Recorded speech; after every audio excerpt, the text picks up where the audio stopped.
السلام عليكم وحلقة جديدة من Around the World. بصوا يا جماعة، المرة اللي فاتت ابتدينا نتكلم عن التوفير في الإقامة، وأكتر سؤال كان جه هو إزاي نحجز طيارة بسعر كويس. فخليني أقول لكم أهم 10 نصايح النهاردة.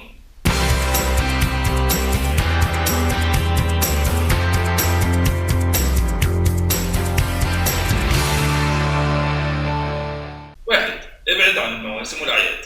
يعني أكيد سعر تذكرة الطيران لأوروبا في الكريسماس والنيو يير هيبقى أغلى من العادي، وأكيد لما تيجي تروح الفار إيست في شهر 6 هيبقى برضه السعر غالي بسبب الهاني مونز والحاجات دي كلها. لو انت عارف هتسافر انهي بلد في انهي وقت احجز على طول، ما تعملش زي حركات المصريين وتستنى لاخر وقت وتحجز ليله السفر. اكيد التذكره هتبقى اغلى بكتير. في دراسات اثبتت ان احسن وقت تسافر تحجز فيه تذكره طيرانك هي قبل سفرك ب 80 ل 100 يوم. اغلى ايام في الاسبوع بتبقى الويك اند، وده بسبب ان الناس كلها بتسافر في الوقت ده. بس خلي بالك الويك اند بالنسبه لمعظم العالم هو السبت والحد، فلما تيجي تحجز تجنب خالص الجمعه والحد، لان الناس خلاص بترجع بقى، يعني يا اما بتروح للبلد اللي هي رايحاها يا اما بترجع من الاجازه وترجع شغلها. واحسن وقت تحجز فيه حاول تحجز تذكره الصبح، لانها بتكون ارخص بكتير من تذكره الظهر ومن تذكره بالليل. وانت بتحجز الطيران حاول تختار رحله توصلك البلد اللي انت رايحها الصبح، بلاش تختار الرحلات اللي بتوصلك الساعه 12 بالليل ولا 1 بالليل. ليه؟ لان اليوم كده كده ضاع خلاص، وكل اللي هيجي عليك ان انت هتدفع ثمن ليله زياده ملهاش اي لازمه. كل بلد في العالم فيها اكتر من مطار، حاول تختار ارخص رحله. يعني مثلا لو انت طالع من مصر لاوروبا الاحسن ان انت تسافر من شرم الشيخ او الغردقه، ومثلا في رحلات كتير وانت طالع من مصر الاحسن ان انت تسافر من برج العرب، احسن ما تسافر بكتير من مطار القاهره.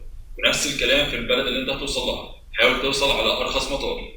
في معظم الاحوال التذكره التو ويز بتبقى ارخص بكتير من التذكره الوان واي. يعني لو طالع من القاهره لندن حاول ترجع برضه من لندن للقاهره، بس خلي بالك ده في معظم الاحوال مش في كل الوقت. في حالات كتير جدا الرحله اللي بيبقى فيها ترانزيت بتبقى ارخص بكتير من الرحله الدايركت.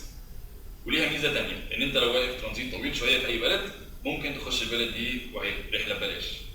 ونيجي للسؤال المهم، هدور فين على رحلات الطيران دي؟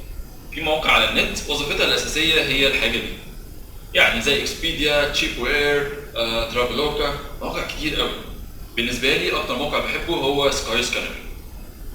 والاحسن كمان ان انت تستخدم كذا موقع في نفس الوقت بحيث ان انت توصل لارخص رحله موجوده. لو انت بتسافر على واحده من الشركات اللي احنا كلنا عارفينها زي مصر طيران، اميريتس، قطر، تركيش ايرويز، لوفتهانزا، اي حاجه من الحاجات دي، فالاحسن ان انت تعمل اشتراك في الشركه اللي انت بتسافر معاها عشان الاميال اللي انت بتسافرها تتحسب لك. ده ايه فايدته؟ فايدته ان انت لو بتسافر كتير ممكن تاخد في وقت من الاوقات تخفيض على رحله الطيران. ممكن لو انت بتسافر كتير قوي بقى تاخد رحله ببلاش اصلا. طيب انا رايي الشخصي لو الناس بتسافر من مصر الاحسن انها تشترك في ستار الاينس. ليه؟ عشان فيها شركات كتير جدا، وعشان معظمهم بيطلعوا من مصر وبيغطوا العالم كله. ونيجي لاخر حاجه خالص وهي LCC او لو كوست كاريرز، بالعربي يعني اللي هي شركات الطيران الرخيص. الفرق ما بينها وما بين الشركات اللي احنا عارفينها هي ان الكرسي في الطياره بيبقى اصغر شويه، مالكش وجبه ومالكش الشنطه اللي هي بتتشحن في الطياره. كل اللي ليك شنطه وزنها مثلا من 7 ل 10 كيلو بتطلع بيها على الطياره نفسها. للاسف الموضوع ده مش موجود في مصر قوي، بس في شركه واحده بتطلع من مصر بتروح اوروبا اسمها ايزي جيت، يعني مش منتظمه جدا بس فرق السعر حلو، يعني ممكن تتابعوها هتلاقوا فرق السعر احسن بكتير من العالم. الموضوع ده منتشر جدا في الفار ايست، شركات زي اير ايجيا، سيتي لينك، لاين اير، تايجر ايرلاينز، وممكن توصل ان انت تسافر من بلد لبلد ب 200 او 300 جنيه.